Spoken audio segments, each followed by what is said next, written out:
Hello, galerinha! Se você está aqui nesse vídeo é porque você provavelmente ou assistiu já a primeira parte do que nós estamos estudando, que é Brasil e Império, e nós falamos na primeira aula que talvez em algum momento da minha vida eu vou botar um link em algum canto que vai aparecer aí na tela, de 50 minutos, e agora nós temos a continuação dela, do que nós estamos estudando, que é Brasil e Império, primeiro reinado, período regencial, e segundo reinado, beleza? No primeiro vídeo nós abordamos vários aspectos do Brasil, desde o momento da abdicação, da independência, até o momento da abdicação do Pedro I em 1831, e agora a gente vai falar um pouquinho sobre o que aconteceu nesses 9 anos entre a abdicação de Pedro I e a coroação de Pedro II como imperador do Brasil, beleza? O que dá início a um outro período que é o chamado Segundo Reinado, que vai se estender até 1889, onde então nós teremos uma república instaurada em 15 de novembro daquele ano, beleza?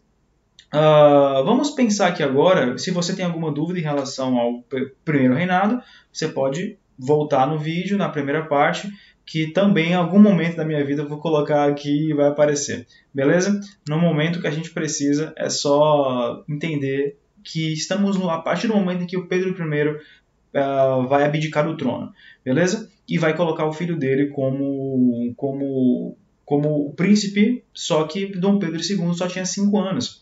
Então a gente agora vai ter um problema. Por que o problema? Porque a Constituição de 24 previa que uma criança com 5 anos não estava apta, ou vocês imaginam, a comandar um país.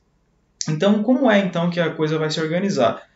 Tudo vai acontecer a partir do que nós chamamos de regência. As regências, então, elas vão ser inicialmente trinas, ou seja, 3 pessoas, posteriormente unas, com apenas uma pessoa. Olhem aqui, por exemplo, no slide, antes da gente começar a entrar na parte histórica mesmo, o que o dicionário traz como regência. Então é o ato ou efeito de reger-se, ou 2, um governo instituído em um país durante o impedimento de um chefe de Estado, especialmente um monarca, que foi o caso do Brasil. E terceiro ponto que também nos interessa um pouco por conta na falta ou na minoridade do soberano, ou seja, o que aconteceu no Brasil foi justamente isso. Enquanto Dom Pedro II não alcançava a sua maioridade, ele então teria que ser tutelado por esses regentes, que eram políticos ou governantes ou pessoas que estariam ali próximas e formariam o poder executivo na ausência então da soberania do Pedro II. Tranquilo? Desde abril, quando o Pedro I ele abdica, até julho, nós vamos ter então um período curto, né, abril, maio, junho, julho, e onde nós teremos uma regência trina provisória. O que eu quero dizer com isso? Segundo a Constituição, nós já vimos, enquanto o monarca não fosse maior, nós teríamos o quê? 3 pessoas, então, assumiriam o poder do país. É o que nós chamamos de regência trina. Contanto, a Assembleia, no momento, estava em recesso. E aí você imagina que, por conta disso, não conseguiram se juntar para eleger esses 3 representantes. Temporariamente, então, foram eleitos 3 regentes da região mesmo, da própria Rio de Janeiro, em que eles então vão formar a regência trina provisória, que vão ser esses 3 caras que vão organizar o poder executivo, enquanto a Assembleia não volta aos seus trabalhos e a gente então não tem de fato a eleição dos 3 regentes oficiais que ali estariam. Quais das atitudes dessa regência trina provisória que nos interessam?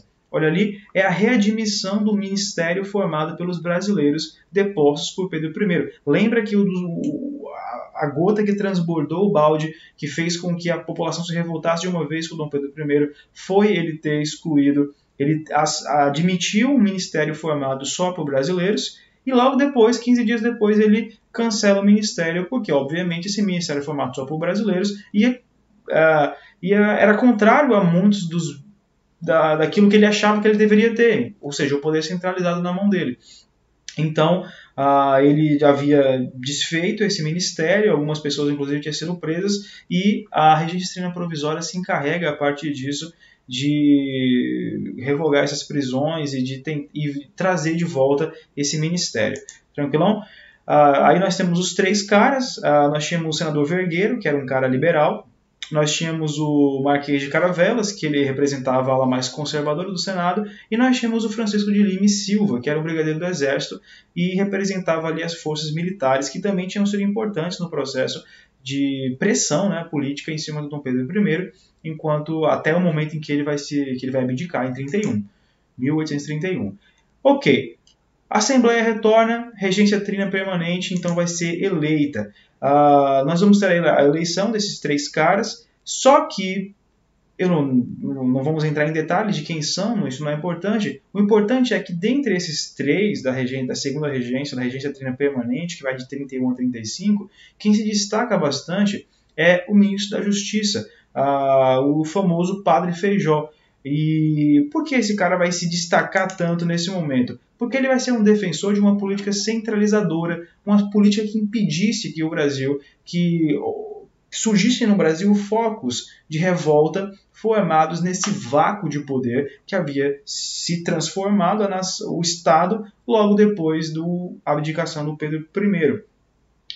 O medo, vocês se lembram da elite brasileira? Coloquem isso na cabeça de vocês. Qual é o medo da elite brasileira? O Brasil ser fragmentado, o Brasil se tornar de um território grande que nós até então tínhamos, o Brasil que se tornasse várias repúblicas efêmeras, como estava acontecendo, havia acontecido e estava acontecendo ainda na América Espanhola. Então, essa era um medo que nós tínhamos muito grande entre a elite brasileira, e o Padre Feijó, enquanto ministro da Justiça, ele era um cara que tinha posições bastante conservadoras para tentar impedir isso. Tranquilão?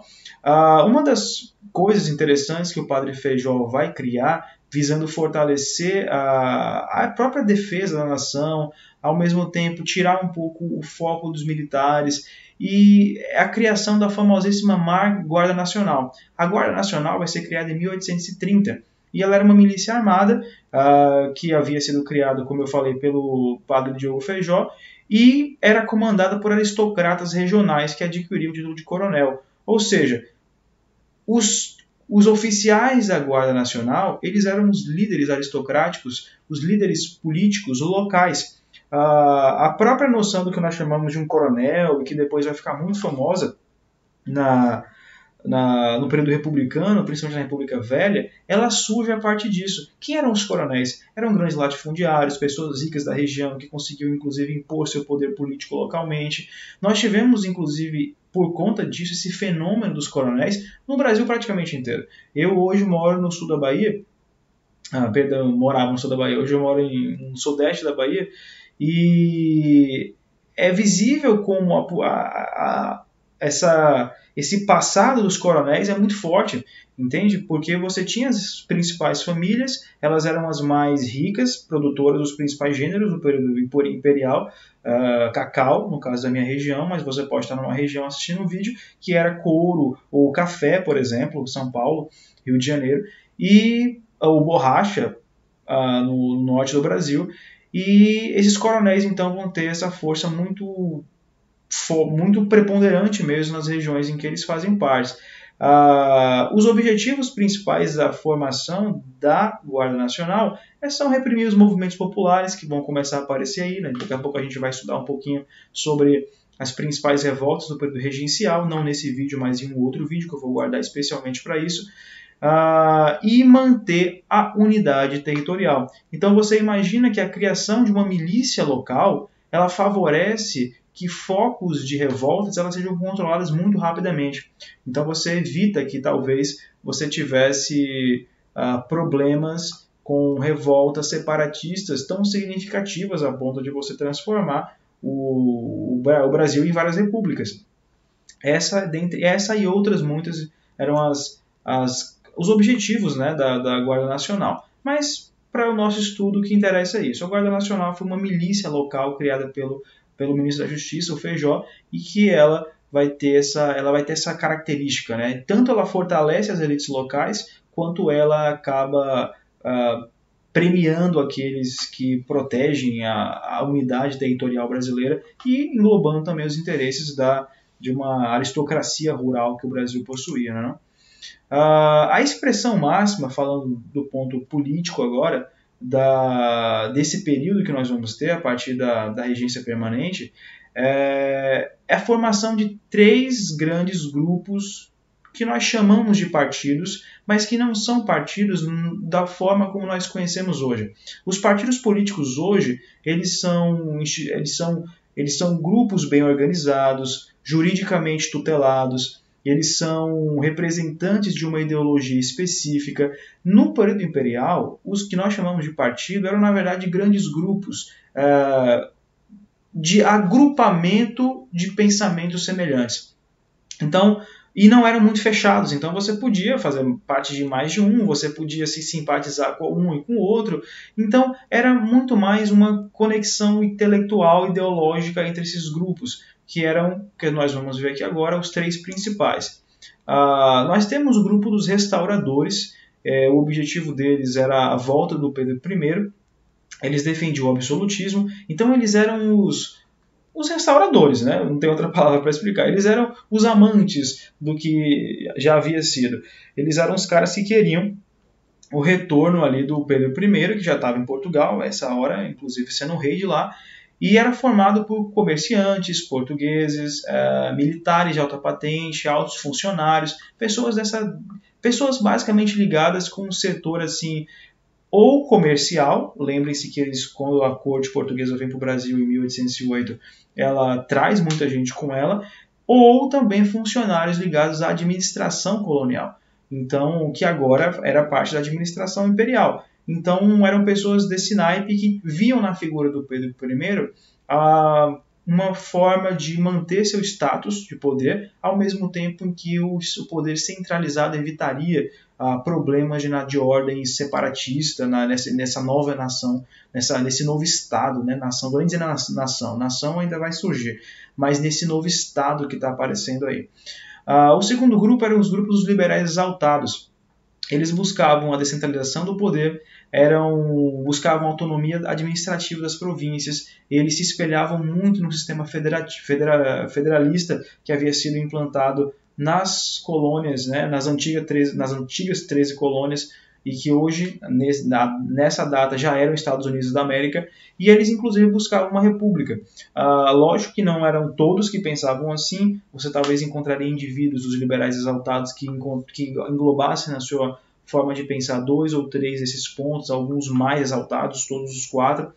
Eram formados, esse grupo dos liberais exaltados, pelos profissionais liberais, pequenos comerciantes, funcionários e militares modestos, enfim, se você fizesse uma peneira nos liberais exaltados, eles seriam aqueles grupos mais afastados do poder político real, então eram advogados, professores, pessoas realmente que, eu diria assim, uma elite intelectual, talvez. Pessoas que, embora não tivessem um poder político, elas estavam muito próximas às doutrinas que eram pregadas no momento, na Europa, e elas liam bastante. Então, para elas, quanto mais liberalizado fosse, melhor seria. Nós tínhamos, então, um terceiro grupo, que é o grupo dos liberais moderados. Eram formados, basicamente, por grandes latifundiários de todas as regiões do Brasil, principalmente São Paulo, Rio de Janeiro, Minas e do Nordeste como um todo.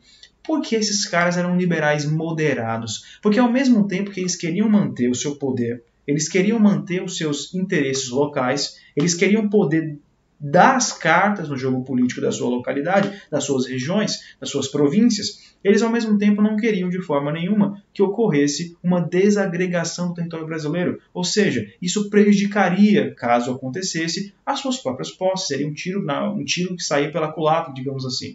Então, os objetivos dos liberais moderados seriam unidade territorial, seria a defesa de uma monarquia, mas uma monarquia constitucional, uma monarquia que permitisse a liberdade até certo ponto, a manutenção da escravidão, da ordem social vigente, mas que permitisse um aumento de poder para as províncias. Então você imagina que isso é exatamente o que eles precisavam, né? Um poder central que mantesse a escravidão, que mantesse seu poder, que mantesse as terras intocadas, que mantesse a unidade territorial do país, mas que ao mesmo tempo permitisse que eles se autogovernassem à distância.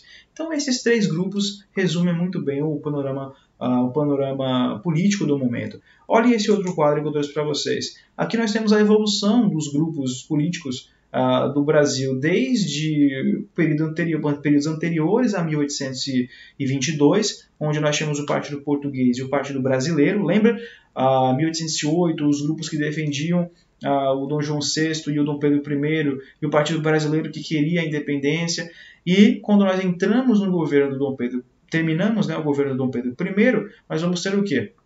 A formação desses três, que são os restauradores, que também eram chamados de caramurus, dos liberais moderados, ou chimangos, como eram chamados, e dos liberais exaltados, que eram também chamados de farroupilhas. Né, não?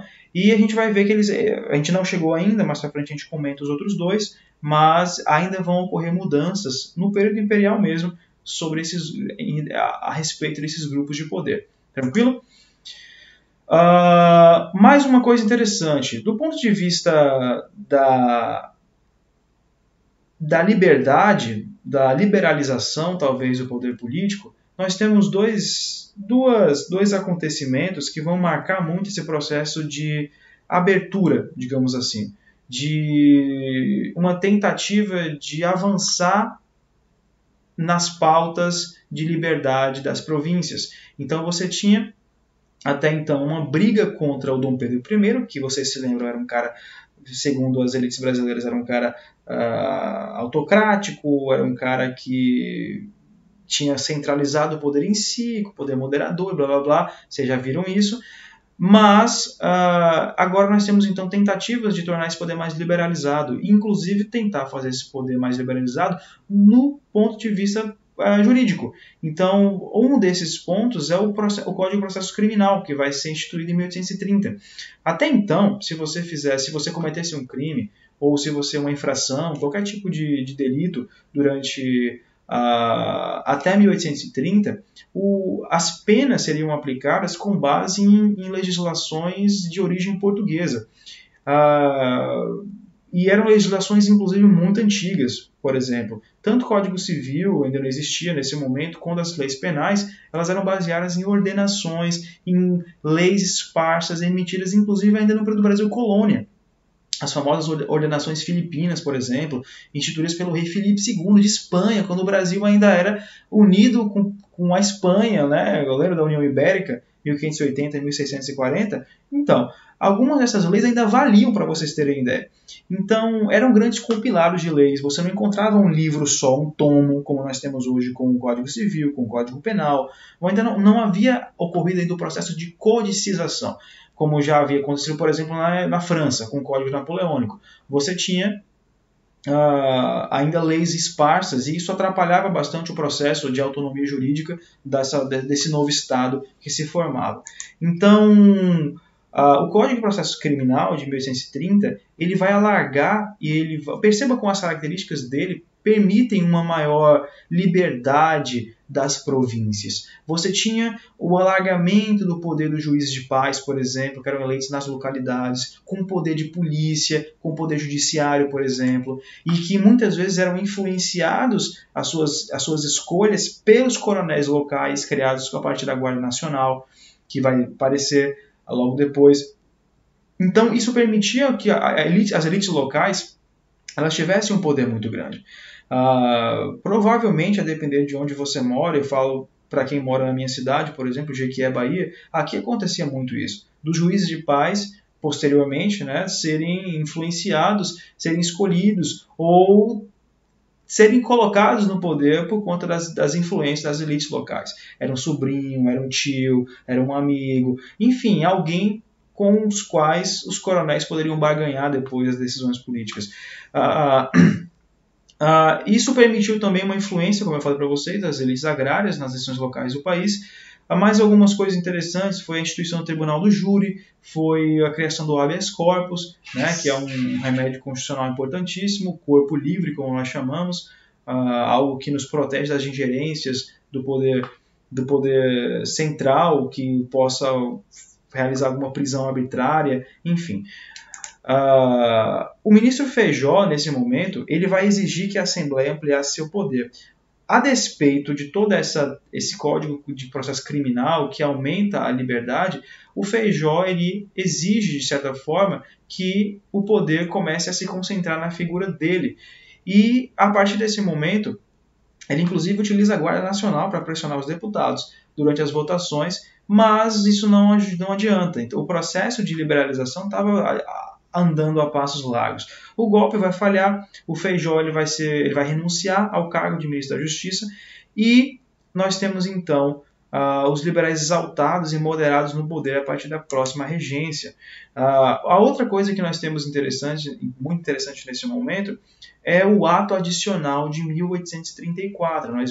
Nós acabamos de ver o Código de Processo Criminal de 1830, que vai permitir um maior poder para as elites locais e que vai tirar um pouco do governo central as decisões de natureza judiciária, e nós temos também o ato adicional de 1834. O que é o ato adicional de 1834? É uma modificação que é feita na Constituição de 1824. Vocês se lembram que a Constituição de 1824 foi a primeira Constituição do Brasil.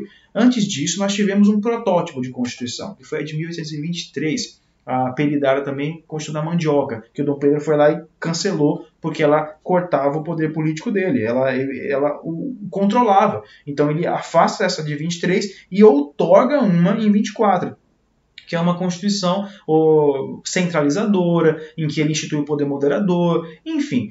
Nesse momento, nesse ambiente pós-queda do Dom Pedro, de liberalização, nós temos o quê? Agora uma modificação nessa Constituição original de 24, que é o chamado Ato Adicional de 1834, de 10 anos depois. Vai ser excluído o poder moderador e o Conselho de Estado, ou seja, lembra do poder moderador, que era formado, era do imperador? Então, não tem imperador, nada mais justo do que tirar. Ao mesmo tempo, o Conselho de Estado, que assessorava o imperador, tira também. Vão ser criados também as famosas Assembleias Legislativas Provinciais, que é o que hoje nós chamamos de Assembleias Legislativas Estaduais, que são os formados pelos deputados estaduais. Perceba, agora, para além de uma Assembleia Nacional, nós temos também assembleias provinciais ou estaduais, como nós chamaremos hoje, que conseguem reger, que conseguem determinar, que conseguem legislar matérias específicas daquelas localidades. Então, vocês percebem como o caminho está saindo de um poder centralizado para um poder mais descentralizado, mais localizado nos estados, nas províncias, como se chamava no momento. E uma outra coisa que é também produto dessa modificação do ato adicional de 34 é a regência una, que agora, por determinação, a regência não seria mais trina, ela seria una. Aí você pensa, pô, mas não era para descentralizar? Por que eles botaram só um cara agora? Esse cara não vai querer mandar para valer também? Então, só que esse cara agora seria eleito. Então, justamente com a participação dos deputados estaduais, das elites estaduais, então provinciais. Então é bem interessante isso, porque você tem agora um processo pesado, né, de descentralização política. Vamos lá então. O ato adicional de 34 ele permitiu um maior controle por parte das elites locais nos caminhos do país, como nós acabamos de ver. E esses grupos, então, liberais moderados e os exaltados, eles são temporariamente acalmados por conta dessas modificações que vão ocorrer. Entretanto, e aí que nós temos um ponto de inflexão. O que é um ponto de inflexão? É um ponto onde ocorre uma quebra, ou onde uma mudança ocorre. Por quê? Porque a partir de 34 é o ato adicional, 35 começam as primeiras revoltas do período regencial. Como eu falei para vocês, eu vou gravar um vídeo especificamente sobre elas depois, e vai aparecer o link em algum canto aí em algum dia. O ponto é, essas revoltas elas começam a questionar o poder das elites locais. Elas começam a, inclusive, questionar o poder da União, o poder federal sobre as regiões. Algumas delas buscam emancipação, o caso da Revolução Farroupilha, por exemplo. Outras simplesmente são feitas e organizadas por levas de trabalhadores, de pessoas pobres, de pessoas que a toda a vida foram colocadas a escanteio, por exemplo, no caso da cabanagem no Pará. Então, tudo isso essas revoltas começam a questionar e começam a pôr em xeque o quê? O poder das elites locais. E é a partir desse momento que nós vamos ter o quê? Uma mudança. Se até então o o poder vinha sendo feito, o caminhar da carroça, digamos assim, estaria nos levando do fim do governo de Dom Pedro I, centralizador, para um governo descentralizado durante as regências, a partir de 35 a coisa muda. Por que a coisa muda? Porque é necessário um poder centralizador para apaziguar essa galera, para conter as revoltas, para mostrar quem é que manda, para botar ordem na casa, digamos assim. Em 35, vai ser eleito de novo quem? Padre Feijó, para a regência una, de 35 a 37. O ministro vai retornar, dessa vez ele vai ser eleito para valer. Antes ele era o ministro da Justiça, vocês se lembram, agora ele está eleito, ele é regente para valer.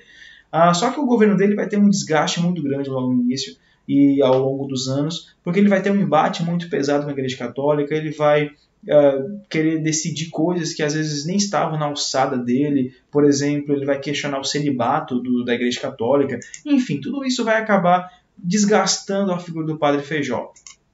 O importante para a gente é que durante esse período nós temos a formação de 2 novos grupos políticos. Quem são esses grupos políticos e por que eles são formados? Eles são formados em função do ato adicional de 34 e do Código Criminal de 30. Por que isso? Como eu poderia explicar para vocês? Vamos apresentar primeiro os 2 grupos. São os regressistas e os progressistas. Os regressistas eles são formados por membros do Partido Liberal Moderado, mais membros do Partido Restaurador, que vai acabar em 34. Por quê? Porque o Dom Pedro I morre em Portugal. O Dom Pedro I não pediu abdicação em 31, não se mandou para Portugal, não virou rei lá. Então, 3 anos depois, ele bateu as botininhas dele. Ou seja, como é que eles iriam ser restauradores? Eles iam restaurar quem no poder, se o Dom Pedro I tinha morrido? Então, nós agora temos esse grupo dos regressistas. Eles querem regredir o que estava para a situação anterior ao Código, ao ato adicional de 1834, ou seja, eles querem diminuir o poder político, eles querem diminuir o poder político das elites locais, eles querem tornar o poder centralizado novamente, porque para eles aquilo tinha sido um problema, para eles aquilo que tinha sido a causa das revoltas que agora estavam estourando no Brasil, ou seja, você liberou geral, você tirou um poder centralizador forte para manter a casa em ordem e agora a coisa está desandando. Então por isso eles são regressistas, porque eles querem regredir ao que estava anteriormente a isso. Beleza? Os outros são os progressistas, eles querem ainda mais mudanças, eles são os membros do Partido Liberal Moderado, do Partido Liberal Exaltado, e eles então vão formar esses grupos de poder bem específicos, regressistas e progressistas. Regressistas, centralizador. Progressistas, ainda mais liberdade, ainda mais autonomia das províncias. Novamente o quadro para a gente entender, olha aqui, desde a evolução que nós estamos vendo do Partido Português, do Partido Brasileiro, né, meio formados antes mesmo da independência do Brasil e durante, principalmente. Nós temos depois, durante o governo, depois da abdicação do Pedro I, os restauradores, os liberais e os liberais moderados, os liberais exaltados, e aí uma vez, após o ato adicional de 34 e a morte também de Dom Pedro I, também em 34, a formação do partido regressista e do progressista. O regressista nós já explicamos, e o progressista também já explicamos. Belezinha? As próximas mudanças só ocorrerão a partir do governo de Dom Pedro II e nós vamos trabalhar com isso no próximo vídeo, sem maiores problemas. Mas voltemos aqui para não estender demais nosso vídeo. Vamos lá. Novamente pressionado, eu falei para vocês que o padre Feijó ele vai entrar em atrito muito grande com a Igreja Católica, ele vai ser um cara um tanto quanto chato para alguns grupos brasileiros, e ele então vai de novo renunciar ao cargo. Em 37, então, é eleito Araújo Lima, mais uma vez uma regência una. Só que quem é Araújo Lima? Araújo Lima é um regressista. Lembra que eu falei para vocês? O contexto de revoltas ele torna a elite brasileira mais conservadora. Até mesmo os liberais ficam um pouco mais conservadores, porque eles morrem de medo, é isso que a gente pode falar, do Brasil se tornar se fragmentar, do escravismo acabar, por exemplo. Então, Araújo Lima é um regressista. Logo para começar, o Araújo Lima ele vai criar o que nós chamamos de um Ministério das Capacidades. Por que ele chama de Ministério das Capacidades? Porque, na cabeça dele, era formado por membros capazes, escolhidos por ele, então, da ala regressista, né, para assessorá-lo. E esse ministério, então, estaria encarregado de pensar as melhores coisas que a gente poderia fazer para tornar o Brasil novamente centralizado, digamos assim. E vai ser muito importante por combater as revoltas provinciais do momento, né, que nós novamente vamos estudar em outro momento.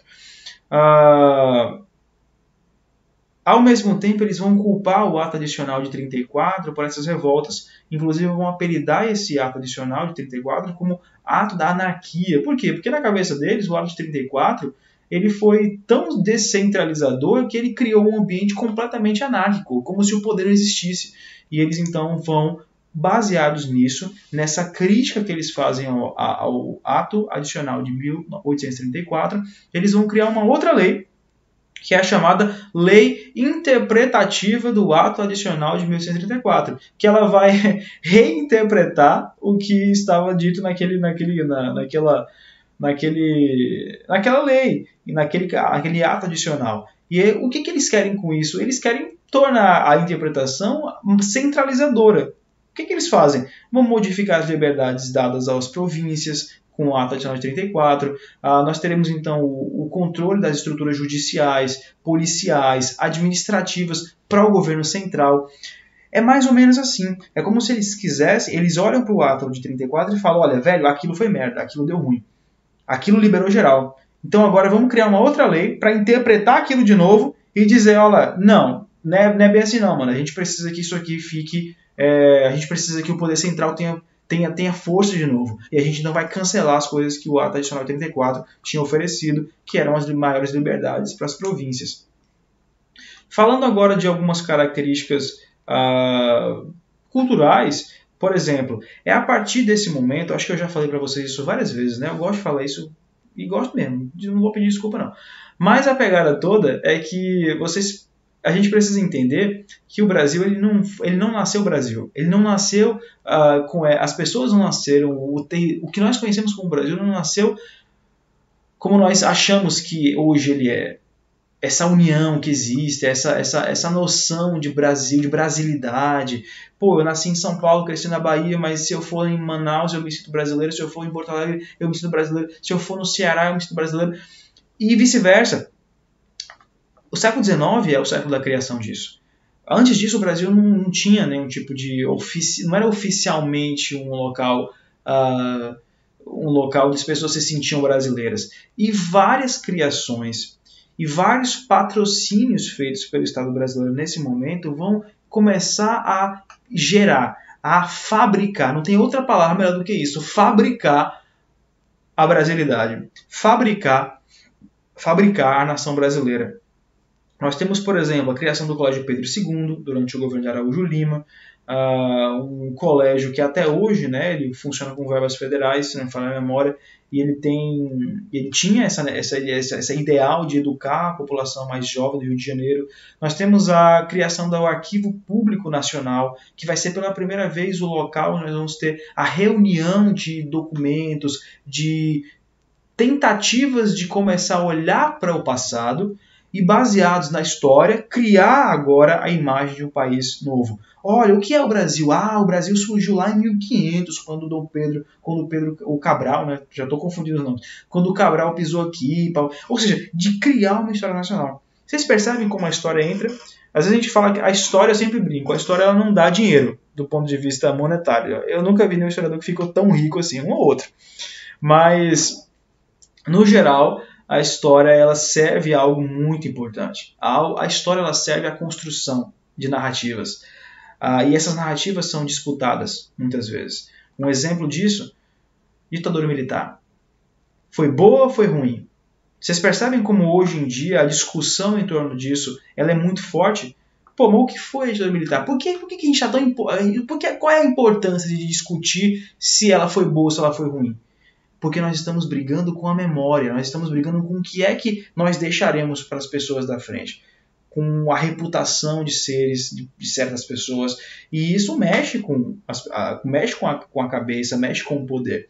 Então a história, nesse momento, ela é recrutada no século XIX para construir a história de uma nova nação, ou para criá-la do nada, e para começar a pensar de onde é que nós viemos, o que nós éramos e para onde iríamos. Temos também a criação, por exemplo, do IHGB, que é o Estudo Geográfico, Histórico e Geográfico Brasileiro.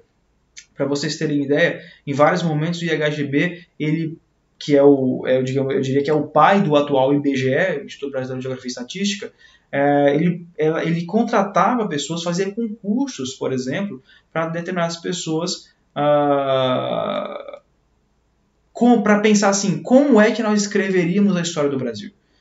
Como é que seria a narrativa? O que é o Brasil? Aí de repente apareceu na história. Não, o Brasil, o que é o Brasil? O Brasil é um país tropical, cara, formado pela junção de 3 povos, o índio, o negro e o branco. E nós vivemos em paz. E isso é uma coisa que vai acontecer. E assim a miscigenação é boa, que é o que vai, posteriormente, são as teorias que vão aparecer. E que vão justificar, né, enfim, tentar explicar o Brasil, esse povo tão singular que somos nós, né, esse povo de mestiços. E, continuando, último slide, nós temos então que, em meio a esse caos social, que caos social é esse? São as revoltas provinciais, são as ameaças ao poder central, são as brigas entre os membros dos partidos políticos do momento. Em meio a esse caos social, exigia-se algo. Centralização política. Exigia-se um processo de centralidade das decisões políticas. E quem é que poderia ajudar-nos? Como diria Chapolin, quem irá nos salvar? É o Chapolin Colorado, né? Então, quem poderá nos ajudar? Era o Pedro II. Só que o Pedro II agora só tinha 14 anos de idade. 14 anos de idade. É um moleque, velho. É um moleque. Desde que você dá pra ela Robinho na cabeça. Só que a figura dele era muito respeitada. Ele era imperador, velho. Ele era filho de Dom Pedro I. Ele vinha de uma linhagem real de muito tempo. Então a figura dele era muito respeitada por todos os setores. E mesmo os setores que ainda olhassem com certa desconfiança, viam na criação dessa figura centralizada novamente um elemento de uma âncora, um elemento de organização, de centralização, de agrupamento do poder político. É nesse contexto que vai ser criado o que nós chamamos de o Clube da Maioridade, que são alguns políticos liberais que começam a pregar que não fosse respeitado a idade mínima que ele deveria ter, que se não me falha memória era 21 anos, era 18, para que ele pudesse assumir o trono. Ou seja, eles queriam adiantar isso, para que ele se tornasse imperador antes da data, para tentar resolver essa situação, para colocar esse cara lá e ele então se tornar essa âncora para agrupar e tentar botar ordem nesse ambiente caótico que estava acontecendo no Brasil. E com o tempo, ao longo dos meses, os liberais conseguem inclusive o apoio dos membros da parte mais conservadora, até que em junho de 1840, Dom Pedro II, com apenas 14 anos, é aclamado imperador do Brasil, ou Brasil com Z, porque na época se escrevia assim, e ele com 14 anos então vira imperador. Então, é bem interessante esse processo, né? Esse processo desde o fim da abdicação do Pedro I, passando por uma tentativa de descentralização política, de maior liberdade das províncias, até que explodem as revoltas e agora chama de novo alguém da monarquia para a gente tentar organizar isso tudo. Percebam então que do ponto de vista do poder econômico havia pouca diferença entre liberais e conservadores no Brasil.